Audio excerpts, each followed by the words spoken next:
I was inspired as a kid by going around boat shows with my dad. Going around the Sunseeker stand at the Southampton Boat Show and the London Boat Show at Earls Court when it used to be there, and the Princess stand, and looking at the yachts.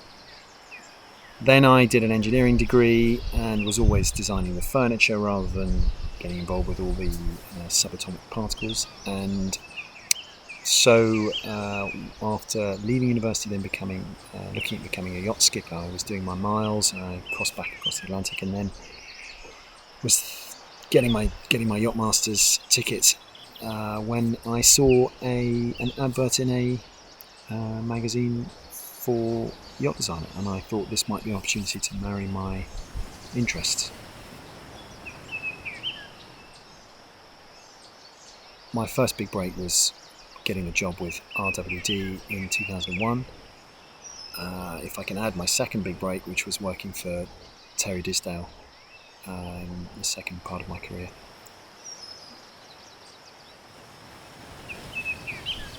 Ilona 4 73.5 metre Amels, the exterior styling and the interior styling was a fantastic project to learn on. I definitely made all the mistakes, and it was a great learning experience making all those mistakes. But I think also with anyone with a perfectionism problem, which I'm regularly told by my wife I have, I think a lot of people don't necessarily see those mistakes in the details that I see. Make some mistakes. Ron Van Walraven, while doing Fedship Twizzle, 55 metre Fedship Twizzle, told me to make some mistakes before I set up on my own.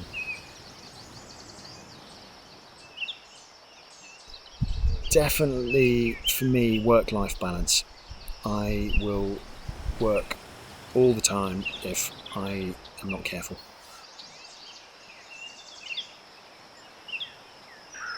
I think we are all in yachting in the business of taking dreams and making them into reality, trying to make the crazy float and into a yacht. So probably not too crazy.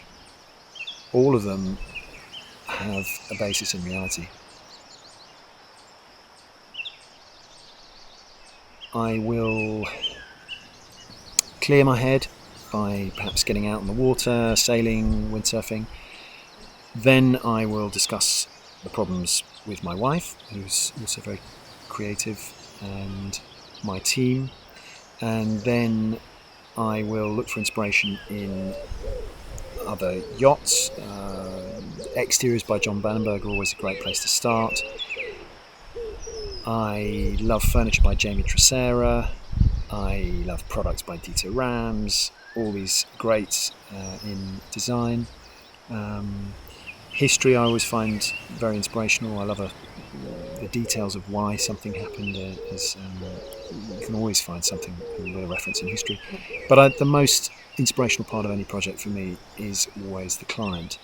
And if you're stuck, I will try and go back to their brief, their sense of aesthetic, and their personal story, which I try to weave into any design.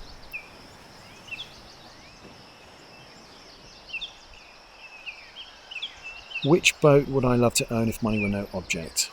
Gosh, there's so many boats that I would love to own. Again, anything by John Bannenberg. The exterior design of almost all his projects are absolutely breathtaking.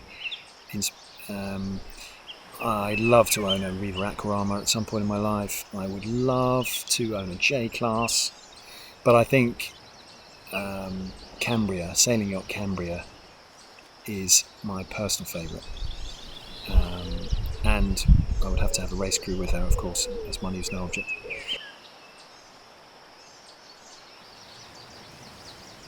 Trying to go windsurfing, but probably helping look after my kids.